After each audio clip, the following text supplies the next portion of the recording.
Welcome to Married to Movies. Industry insiders John Russell and Tracy Kring live and work happily in cinematrimony. They're sharing behind-the-scenes adventures of writing, producing, and appreciating films. Good morning, babe. Good morning, babe. Look at this. It's so lit. The craziest reflections coming off your face because and everything. The sun is right there. It is. It's crazy. Okay, so let's talk about the disaster. I'm in a coffee commercial here. It is. It's beautiful. The disaster that was our attempting to start the show this morning. Oh, well, first we tried to start the show. Right. I didn't have my tomato cut. Didn't have your tomato cut. I didn't have salt for my tomato. That's right. And you did not cut the tomato enough. And then I cut it really thick, trying to hurry through it. Just fails. And then we weren't even rolling our video. We weren't even rolling. We were like, okay, hey, we're going to have all of this wackiness at the beginning here. We're going to go full Abbott and Costello, folks. And then we weren't even rolling. So there you go. So we're trying to describe the chaos. Describing comedy is always so fun. That's always the most hilarious thing. Explain the joke. We had a very interesting couple of days. We sort of writing camped. Yeah, it's been pretty intense. It's like a staycay. It's like the last part of our day for 5 or 6 hours. We are just writing. Part of our day. It's more like right after lunch. We're already editing together another script that people are following along with on here, Origian. But we have yet another sci-fi movie that we've been working on and trying to put together and in pre-production for. It's about a mom whose kid is abducted by aliens. Yes. We had some notes once it got circulated to some industry people, Oh, industry people. Ooh, we sound so highfalutin, don't we? I didn't say what industry. Sorry, the hospitality industry. The janitorial industry people. Sometimes people are like, ooh, they really attach themselves to some idea that's in there. Right. But they imagine oh, you could take it this far. You could do something like this with it, right? Right. Sometimes they don't get stuff. Sometimes you haven't communicated it well. Sometimes you've communicated it in a way that you didn't expect. I feel like we've always gotten this response about the script. Oh, I love the idea. Okay. Yeah. So it starts there. I love the idea that you guys are doing. Okay. I love the characters. Okay. I love this scene and this scene and this scene and this scene. Okay. You hear that and you think, all right, man, I'm doing pretty good here. Okay. All right. This is rolling. All right. Let's tack a couple of zeros onto that check and let's get this thing going. That ain't enough. I keep trying to convince myself that this is everything that's right with this script. So let's go. Let's roll. Autobots roll out and it keeps not moving. And I think we figured out why. I really, I asked you to look at all the feedback again. Yes. Really get present to that in your mind. Right. And then we would sit down and start writing. Yeah. And feedback isn't necessarily, okay, this is what we need to fix. That's not feedback. I mean, feedback is literally telling you where people are getting hung up. Right. This is what bothered me. Sometimes I feel like people send stuff out for feedback, and this includes us. And we really just want people to say, yeah, it's good, or no, it sucks. Right. Right. We don't really want the intricacy of real opinion. Yeah. Because that means you got to do more work. I'll tell you the intricacy of real opinion. Okay. The last episode of True Detective, the way that everybody people went. People were kind of mad. Some people were kind of mad. And then other people were like, oh, I totally got that. Oh, I totally respected that. Oh, I totally appreciated that. And I was one of the people who really loved this season of True Detective. But some people brought up things, and I was like, when you put it that way, that part was kind of a mess. Like what? The tie-in to all of the first season. That all of that tie-in really didn't actually go anywhere. True. You know, it didn't make any difference to the story at all. So that it could ride on the coattails of the first season. Yes. And build mystery where there wasn't any. Which was the major complaint of Baby Back Bitch, Nick Pizzolatto. Okay, the original writer of the first season. Oh, what did he say? Oh, he shit all over it. He was saying that they are exactly that they're piggybacking on me, that he was calling it lazy writing.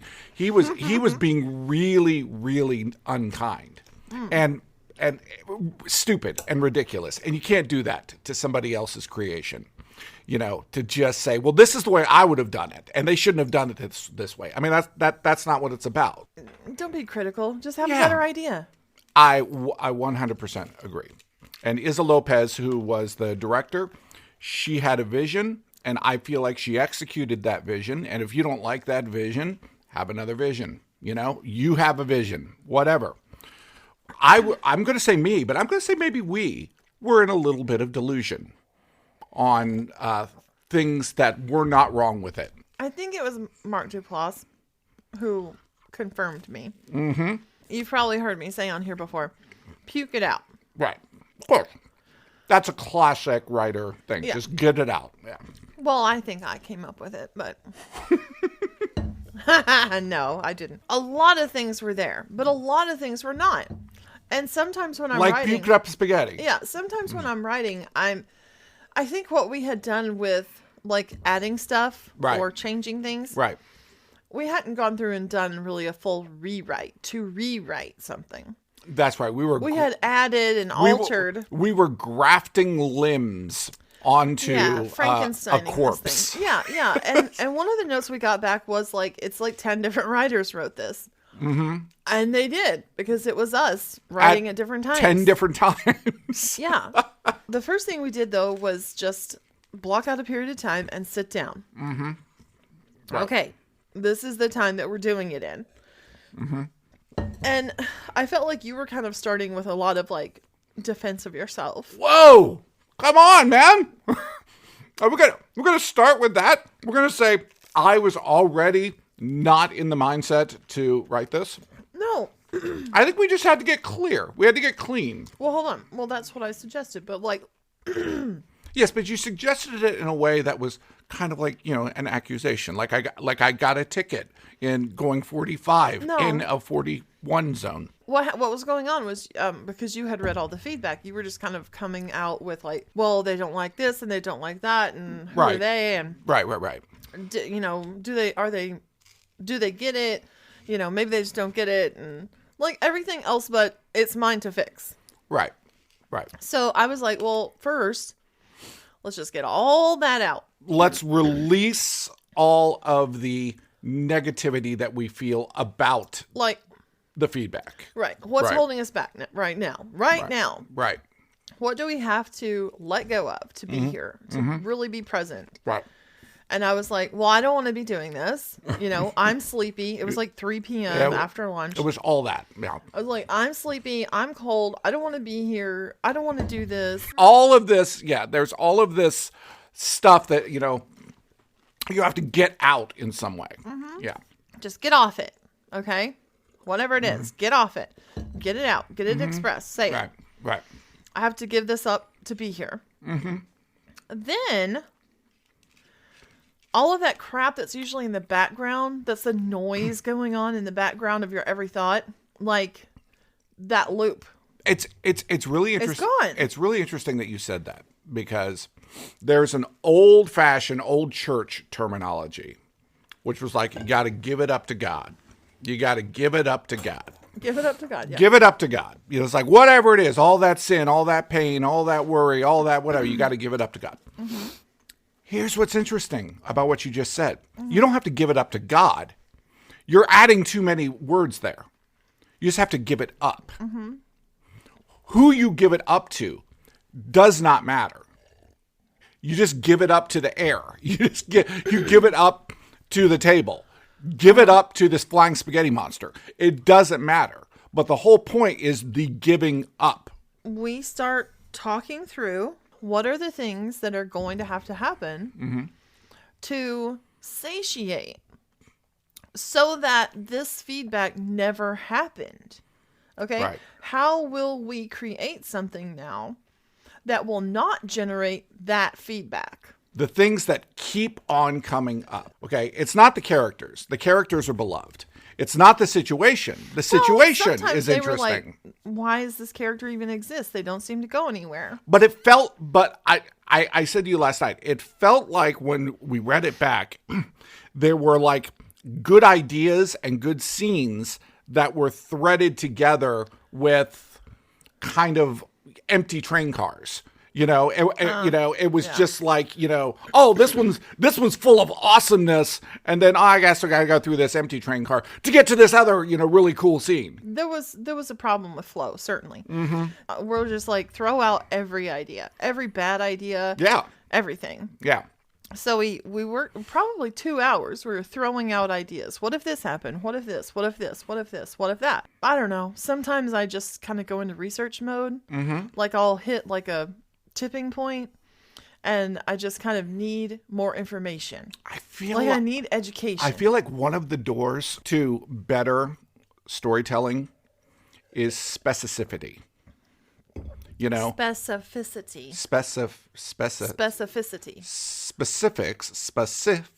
Specificity. I did say it right. Specificity. Specificity. Yes, but you're specific. You're speaking this is specifically. Like a 14. This is 14. There's the Oh word. my God. Okay. I was writing another script that I just started, and it's a period piece set in the 1770s. And there's people just do. Tracy's just writing a period piece. Okay. No, there's actually not many films about America during that time. That's right. It's a lot before and a lot after. We're watching John Adams because it's one of the only things. I want to hear how they thought they spoke. Yeah, exactly. Because I feel like people in the past were more well-spoken. Oh, yeah, absolutely. So I'm writing just her freaking age. Like, literally, you introduce a character and you say she's a girl of 14. Right. I type Fourteen. 14, yeah. And I'm just like, this is not right. Like, I think I'm a terrible speller. It is right, folks. And the other day we were working together and I spelled some really difficult word off the bat. Nailed it. Yeah, just absolutely killed it. And then I misspell specific. I go, hey, how do you spell 14? And you go Fourteen. Right, and I'm like, right. But it shouldn't have 2 T's because it's 14. And you go, no, it's 14. Yeah, and I'm like, no, it's 14, like 14. Technically, in the English language, it should have 2 T's. It's not 14. It's 14. I think you're saying it just because you're saying it because you know that it's 14. I'm really not. No. In your whole life, you've always said 13, 14. Is it 13? Yeah, 13. 13? Yeah, 13. 13? Yeah, 13. 13. 15? 15. 15. No, it's 15. Okay. It is spelled 14. It is. And I'm never going to be able to say that. We've given up everything. We've thrown out 2 hours worth of ideas. And we're really nowhere. Well, yeah. I mean, we've stumbled upon some cool ideas, but it's still too much like sewing this thing together. You know, it's not just a fabric. So typically I'll just start blah, blah, blah, blah, blah. I'll just be like Googling shit. I'll be looking at screenwriting books. I'll be just like go back to school. Right. Okay, I'm at an impasse. What do we not know about this? What do I not know that I need to know? Education is always my answer. Right. I said, hey, you remember that time like somebody said something like, it's not and then this happened and then that happened. Right. And I told you that was Trey Parker and Matt Stone. Yeah, it was Trey Parker and Matt Stone creators talking about of writing. Right. They were talking about the way that they have created South Park and the structure that they always follow to write an episode of South Park. And then kind of writing. Right. Because, and then, like that kind of stuff is not really a story. Right. That they learned and kind of crafted something that they do, which is therefore and but. I was like, okay, well, let's try that out for size. That the event occurs, whatever that event may be. Therefore, this is the response to that event. Or, but what you thought was going to be the response, something else comes in and creates an impediment.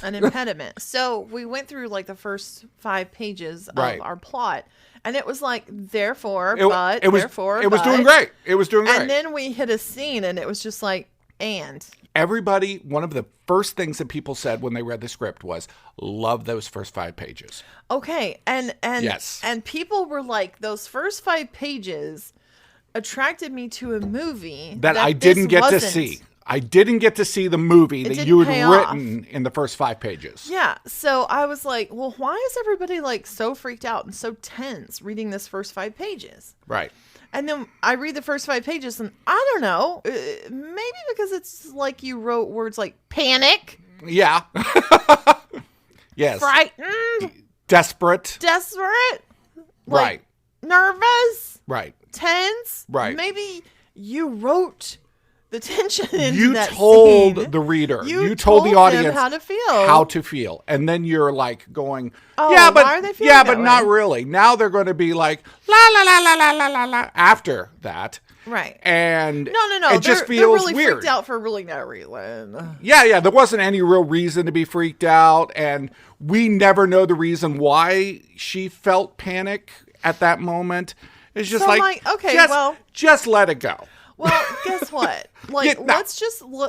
why don't we just delete the words Right. that say to feel panic? Let's just delete all that. Right. And then what are we left with? Well, We're left with this. Yeah, we're left with the scene. We're left with a little bit of, she's confused. She's she's annoyed. Yeah, she's annoyed. So all of the things that she continues to be throughout the rest of the script. Right. Well, and people feel the way they feel because you're telling them to feel that way. This is the linear way that this story goes. Okay, it's day, it's night. It's lunch, it's breakfast. It's this, it's that. It's dinner. It's dinner. Yeah, exactly. Lunch, it was like it's breakfast.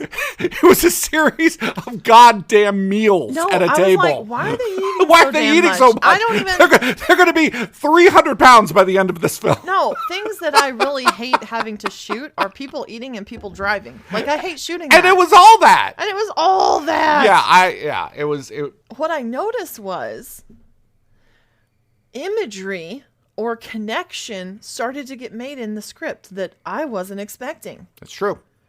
It was like we had left little breadcrumbs for ourselves. There were ideas that connected that we were not personally connecting. I didn't realize. Right. And then all of a sudden it's like, oh, this happens. And it's like, oh. Right. It's like that's been built into all the previous story. Right. And we didn't even know we would arrive at that destination. And of our inspirations and of the things we really wanted to communicate, Right. they were now getting naturally communicated through the flow of the story. Right. And we were just like, oh, well, this is a scene I always thought would be cool. It never fit in the original story, but now it's perfect. Right. So it's like the script actually was coming back to life.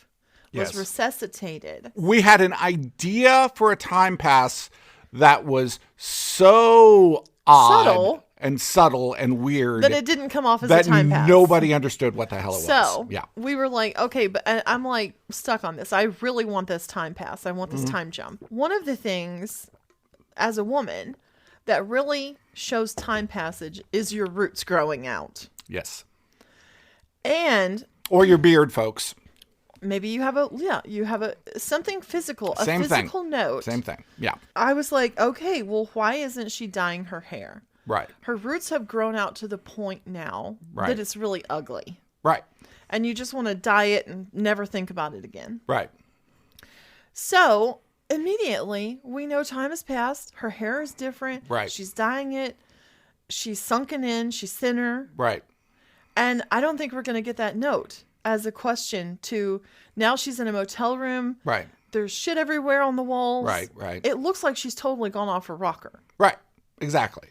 So now I think it's an effective time pass. It is. It also is the very much a callback to the original idea of this film, which was that moment when the actress, I don't remember who it is, in Close Encounters, is watching the TV in the motel room, and she sees Devil's Tower for the first time. The mother who lost the kid. Right.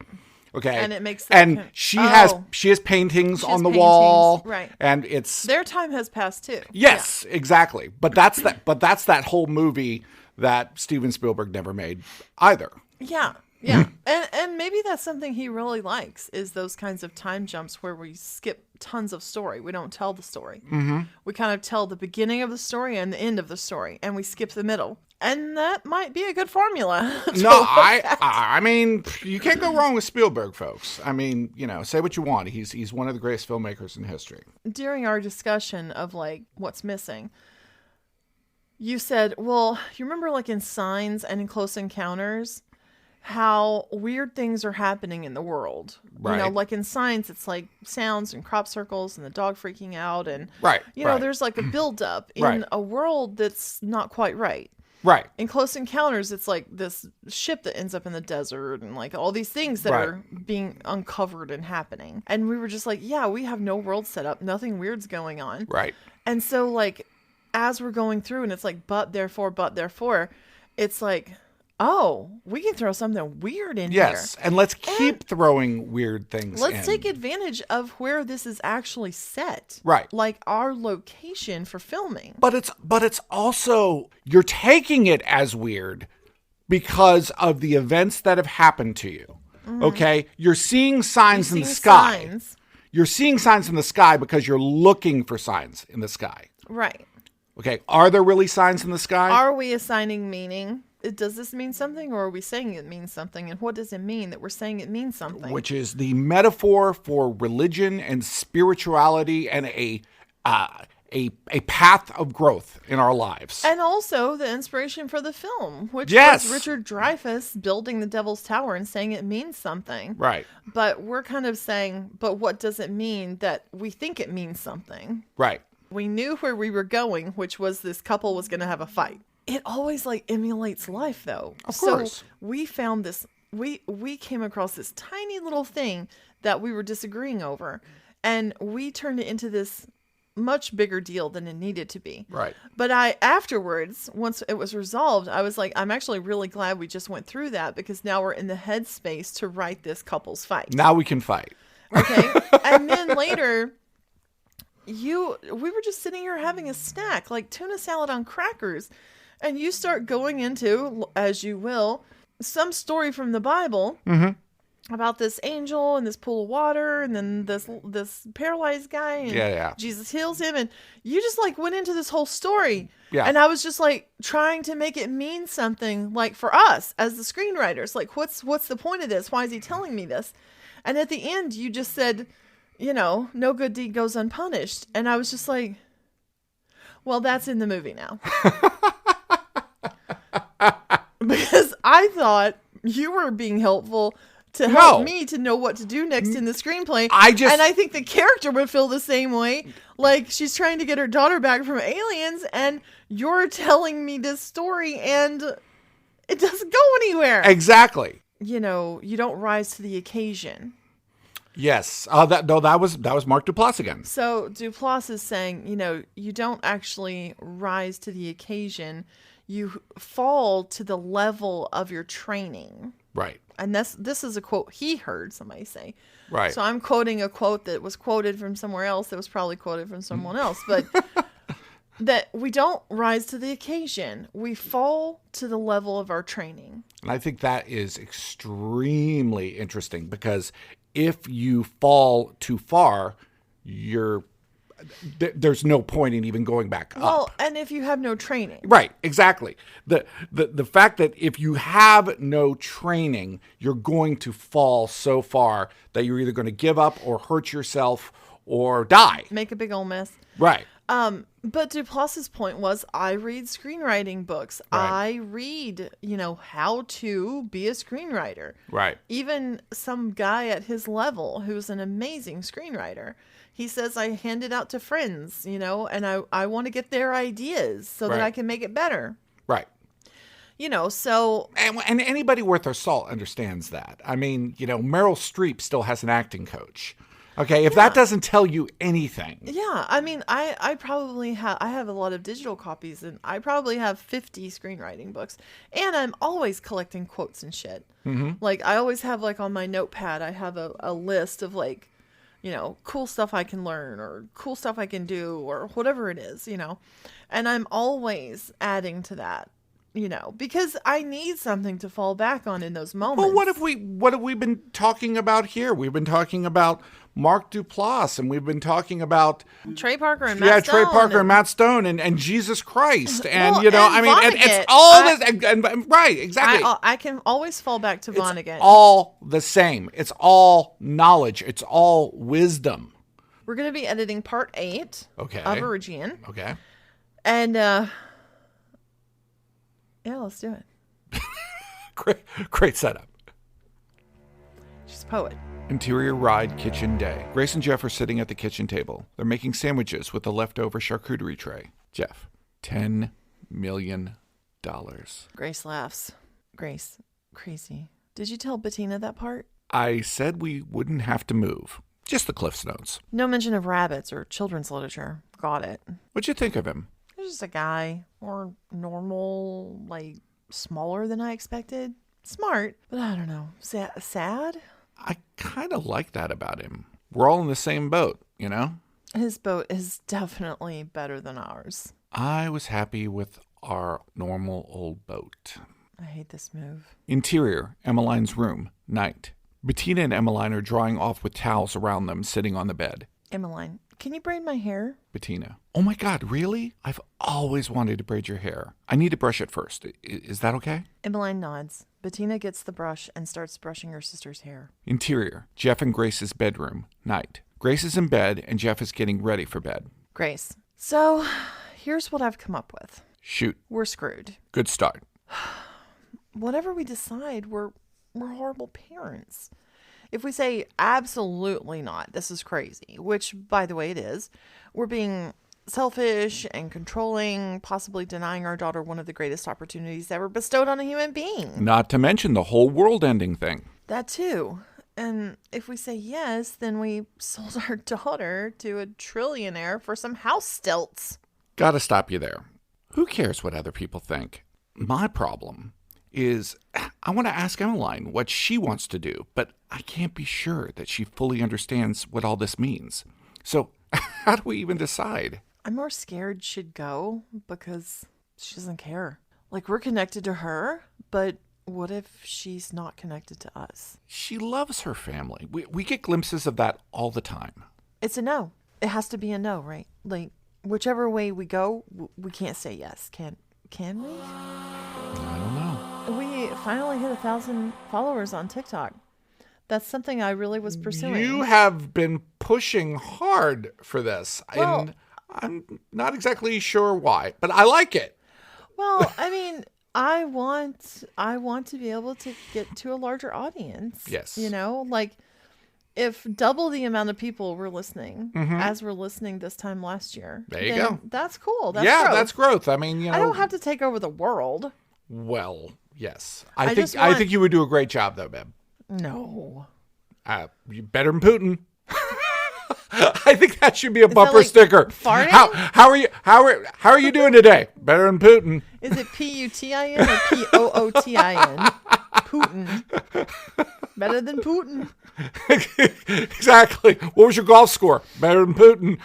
Better than Putin. All right, folks. We want to catch on. It could totally catch on. I think that's a thing now. That's a thing. Absolutely. We're getting t-shirts. It's hard not to get romantic about movies. Thanks for listening to Married to Movies. Jon and Tracy will meet you for breakfast tomorrow.